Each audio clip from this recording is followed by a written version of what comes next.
আপনি যদি চান আল্লাহ আপনার সব দোয়া কবুল করুক, আপনি দুরূদ শরীফ পড়বেন। আপনি যদি বিপদে পড়ে যান, সবচেয়ে বেশি দুরূদ শরীফ পড়বেন, দেখবেন সাথে সাথে আল্লাহ তাআলা বিপদ দূর করেছেন। দুটি আমল, দুরূদ আর ইস্তেগফার।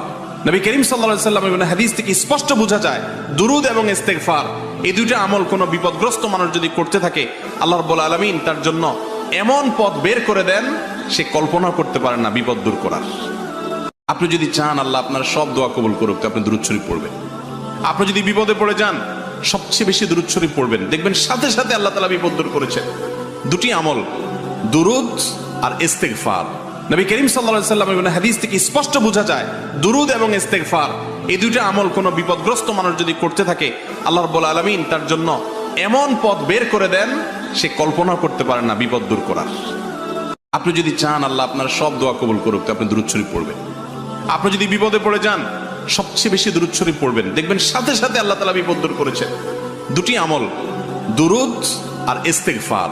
নবী করিম সাল্লাল্লাহু আলাইহি ওয়াসাল্লাম এর হাদিস থেকে স্পষ্ট বোঝা যায়, দুরূদ এবং ইস্তেগফার এই দুইটা আমল কোনো বিপদগ্রস্ত মানুষ যদি করতে থাকে, আল্লাহ রাব্বুল আলামিন তার জন্য এমন পথ বের করে দেন, সে কল্পনা করতে পারে না বিপদ দূর করার। আপনি যদি চান আল্লাহ আপনার সব দোয়া কবুল করুক, আপনি দুরূদ শরীফ পড়বেন। আপনি যদি বিপদে পড়ে যান, সবচেয়ে বেশি দুরূদ শরীফ পড়বেন, দেখবেন সাথে সাথে আল্লাহ তাআলা বিপদ দূর করেছেন। দুটি আমল, দুরূদ আর ইস্তেগফার।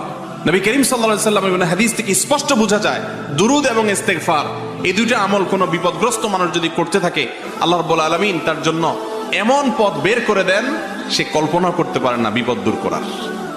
আপনি যদি চান আল্লাহ আপনার সব দোয়া কবুল করুক, আপনি দুরূদ শরীফ পড়বেন।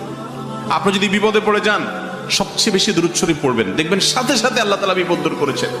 দুটি আমল, দুরূদ আর ইস্তেগফার। নবী করিম সাল্লাল্লাহু আলাইহি ওয়াসাল্লাম এর হাদিস থেকে স্পষ্ট বোঝা যায়, দুরূদ এবং ইস্তেগফার এই দুইটা আমল কোনো বিপদগ্রস্ত মানুষ যদি করতে থাকে, আল্লাহ রাব্বুল আলামিন তার জন্য এমন পথ বের করে দেন, সে কল্পনা করতে পারে না বিপদ দূর করার।